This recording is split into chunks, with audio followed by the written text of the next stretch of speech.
As I stood there, knife in hand, ready to cut my birthday cake, the joy of the moment shattered instantly. My husband, Michael, suddenly shouted, "Stop this nonsense." Before I could react, he slapped me hard across the face. The shock left me speechless. Then, in a fit of rage, he grabbed my arms and threw me to the ground. I felt the cold floor beneath me, and in that moment, everything I believed about love crumbled. Lying there, humiliated and broken, I realized I was no longer just a victim of his anger. I was a woman determined to reclaim my life from the clutches of abuse. My name is Emily, and I'm 30 years old. I live in Chicago, Illinois, and I work as a marketing manager for a tech company that my father built from the ground up. This company, worth $150 million, is more than just a business. It's my father's legacy, one I've carried forward after his unexpected passing. As I sit here reflecting on my life, I can't help but think about how everything changed during my 30th birthday, a celebration that should have been filled with joy, laughter, and love, but turned into a nightmare that shattered my world. The excitement for my birthday had been building for weeks. I meticulously planned every detail, hoping to honor my father's memory while celebrating another year of life. I envisioned a gathering filled with warmth, laughter, and the people I loved most. However, Michael had been acting distant for months. We had been married for 5 years, but recently, he seemed lost in his thoughts, spending more time at work and less time with me. Whenever I tried to talk to him about it, he dismissed my concerns, claiming he was stressed. Deep down, I sensed something wasn't right, but I ignored those feelings, hoping it was just a phase. On the day of my party, I was a bundle of nerves, ensuring everything was perfect. Friends and family began arriving, and the house buzzed with excitement. My best friend, Jessica, was the first to walk through the door. "Wow, Emily, everything looks stunning," she exclaimed, her eyes lighting up as she admired the decorations. "Thanks, Jess. I just hope Michael likes it," I replied, glancing around for him. Despite my excitement, I couldn't shake the feeling he was unhappy. "Don't worry about him. Let's just have fun tonight," Jessica encouraged, pulling me into the living room where guests mingled and chatted. As the party progressed, I couldn't ignore how Michael spent most of his time with his mother, Helen. Helen was always critical of me, and tonight was no exception. "Emily, dear," she said, approaching me with her usual scrutinizing gaze, "the decorations are lovely, but don't you think the colors clash a bit? A more sophisticated touch would have been better." I forced a smile, feeling the familiar sting of her words. "Thanks for the feedback, Helen. I thought they added a cheerful vibe." Helen gave a tight-lipped smile and walked away, leaving me feeling deflated.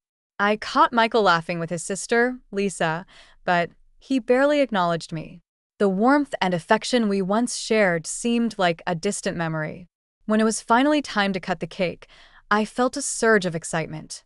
This was my moment, a time to celebrate with everyone I loved. I stood at the head of the table, knife in hand, surrounded by friends and family ready to cheer me on. But just as I was about to make the first cut, Michael stood up abruptly. "Emily, stop this nonsense," he shouted, his voice harsh. I froze, the knife hovering above the cake as my heart raced. The room fell silent, and all eyes were on us. "What are you talking about?" I stammered, confused.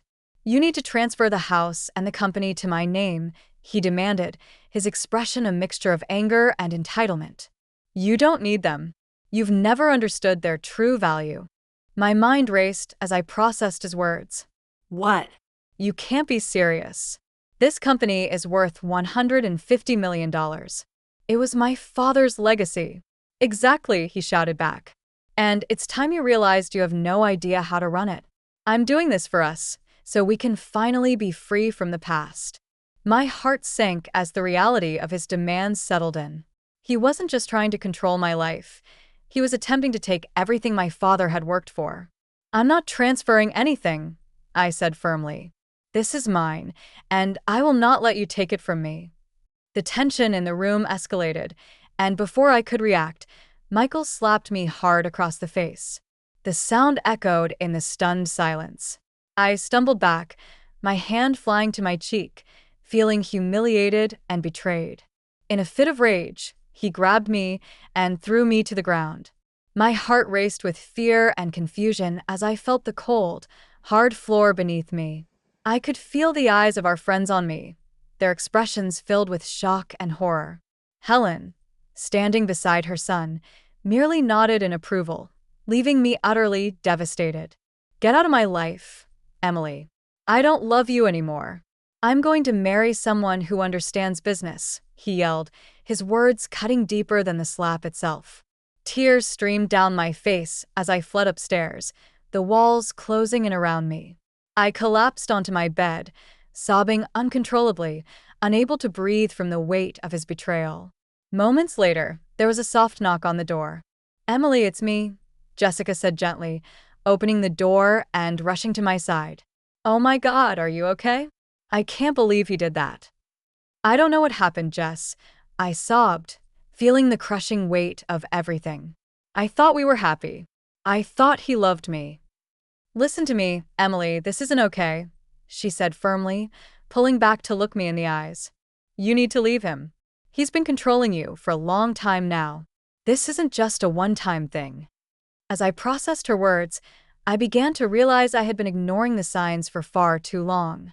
I thought of all the moments when Michael's jokes had cut too deep, when he dismissed my feelings, and how I always felt like I was walking on eggshells around him.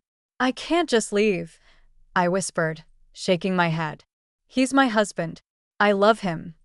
"But does he love you?" Jessica asked softly. "You deserve so much better than this." Sitting in the darkness of my bedroom, I felt a flicker of something new: anger. I had been a victim for too long, and maybe it was time to reclaim my life. As I stared at my reflection in the mirror, I saw a woman who was tired of being treated like a doormat. "I'm going to figure this out," I whispered, determination rising within me. I had to start planning my next move, and I knew it wouldn't be easy. I wiped away my tears and began gathering my thoughts. A plan began to form in my mind. I wouldn't let Michael or Helen control my future any longer. I was ready to fight back, to expose the truth, and to reclaim my power. Little did I know, this was just the beginning of a journey that would lead me to self-discovery and empowerment. In the days following that disastrous birthday party, my mind was a whirlwind of emotions. I was devastated, angry, and above all, determined. Michael's words echoed in my head. "I don't love you anymore. I'm going to marry someone who understands business." Those words felt like a dagger to my heart, but they also ignited a fire within me. I realized I had been living in denial, blinded by love, and it was time to face the harsh reality. "Are you okay, Emily?" Jessica asked when she came over a few days later. We sat in my living room, the remnants of the party still scattered around. I had tried to clean up, but the decorations felt like painful reminders of what had happened. "I don't know, Jess," I admitted, feeling the weight of my situation. "I keep replaying everything in my mind. I thought we had a good marriage." "Sometimes the signs are there, but we choose to ignore them," she said gently. "You need to figure out what you really want." "I want my life back," I said, my voice steady. "I want to expose him for who he truly is." "That's the spirit," Jessica encouraged. "But first, we need to gather some evidence. You can't just confront him without a plan." Over the next few days, I started paying closer attention to everything Michael did. I noticed his strange behavior, late-night phone calls, and his habit of keeping his phone face down on the table. These small signs had been there all along, but I had ignored them, hoping for the best. One night, I decided to stay up late and wait for him to come home from work. My heart raced as I heard the familiar sound of his key turning in the lock. "Hey, Emily, you're still awake," he said, stepping into the living room, his expression unreadable. "Yeah, just couldn't sleep," I replied, forcing a smile. "How was your day?" "It was fine," he said, avoiding my gaze as he took off his shoes. I watched him closely, trying to gauge his mood, but the tension in the air was palpable. "Michael, can we talk about what happened at the party?" I asked, my heart pounding in my chest. "Do we have to?" "I thought we were past that," he replied dismissively, heading toward the kitchen. Past what? I pressed. You slapped me in front of our friends. That's not something we can just forget. He turned to face me, irritation flashing in his eyes. You know how my mother can be. You should have listened to her. Listened to her? You were the one who humiliated me. I shot back, feeling a surge of defiance. I can't believe you would side with her after that. Maybe you should take a look at yourself first, he snapped, storming off into the kitchen. I felt my heart sink. This conversation wasn't going anywhere, and I was running out of patience. As the days turned into weeks, I continued my investigation, determined to uncover the truth. With Jessica's help, I discovered that Michael had been spending far more time with his assistant, Mia, than I had realized. They would meet for coffee or dinner, and the more I learned, the clearer the picture became. One evening, while scrolling through social media, I came across a picture of Michael and Mia laughing together at a restaurant. The caption read, "Date night with my favorite person, #blessed." My blood ran cold. They were having an affair, and I had been blind to it. Jess, look at this, I said, showing her the picture. Her eyes widened, and she quickly took a deep breath. This confirms what we suspected. He's definitely cheating on you, she said, anger flashing in her eyes. You need to confront him. I will, I replied, my voice firm. But first, I need to gather more evidence. I can't let him twist the story around. With renewed determination, I decided to set up a meeting with a lawyer. I needed to understand my options and prepare for the battle ahead. After researching local attorneys, I found one with a strong reputation for handling cases like mine. During the consultation, I explained everything to Rachel, the lawyer. I suspect my husband is cheating on me and planning to take control of my finances, I told her, my heart racing as I laid it all out. Rachel listened carefully, nodding as she took notes. Gathering evidence will be crucial for any legal action, she said. Document everything you can, dates, conversations, any financial discrepancies. This way, you'll be prepared to protect yourself. Feeling empowered, I returned home and began organizing everything I had learned. I collected text messages, emails, and notes from conversations that had raised red flags. The puzzle pieces were coming together, and I could feel my strength building. One evening, as I sat at the kitchen table going through my notes, Michael walked in. He looked surprised to see me still awake. Working late, huh? He said, his voice dripping with sarcasm. Just going over some things, I replied, keeping my tone neutral. What things? He asked, stepping closer. Just some personal projects, I said, deflecting his attention. He narrowed his eyes at me. You've been acting strange lately. Is there something you want to tell me? His voice had a sharp edge, as if he suspected something. No, nothing at all, I replied, forcing a smile. Just enjoying some peace and quiet after the party.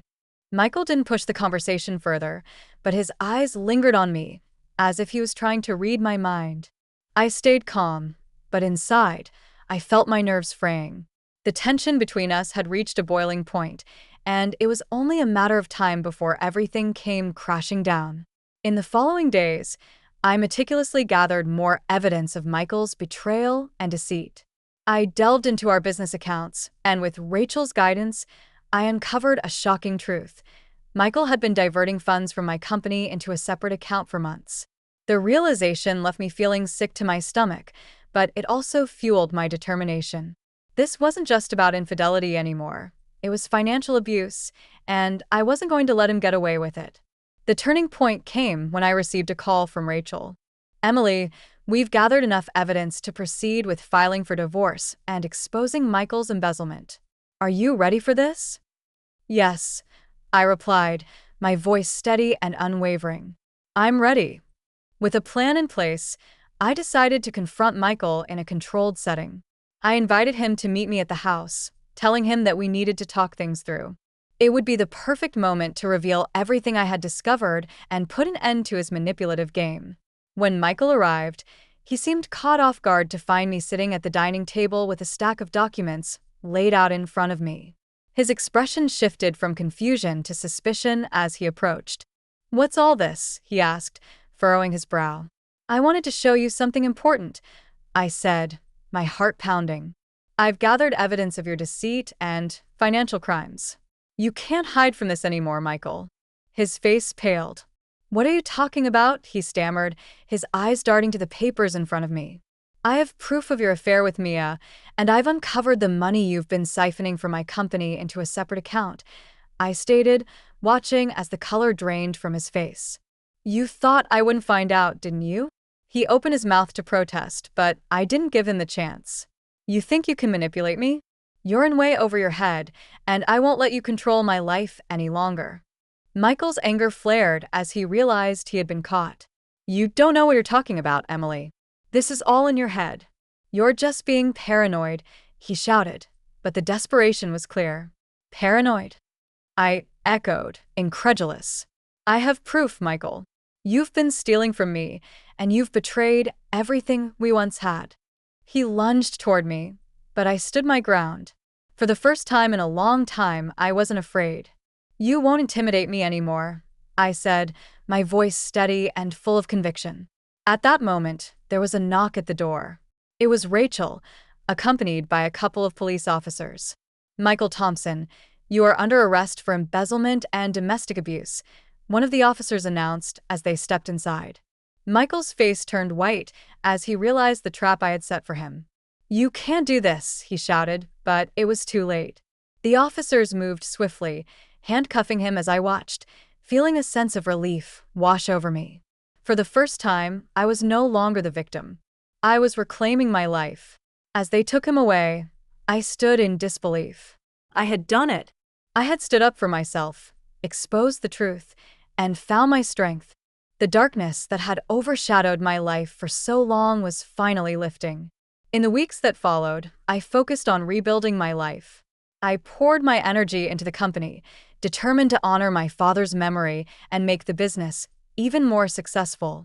With Rachel's help, I ensured that the company remained in my control and that Michael faced the full legal consequences of his actions. One evening, as I worked late in my office, I paused to reflect on everything that had happened. I realized that I had come full circle. I had faced my demons and emerged stronger than ever before. The road had been long and difficult, but I had found my voice and reclaimed my power. As I looked out the window at the setting sun, I felt a sense of peace. I was ready to write my own story, free from the shadows of the past. The journey of self-discovery had only just begun, and I was excited to see where it would lead me next.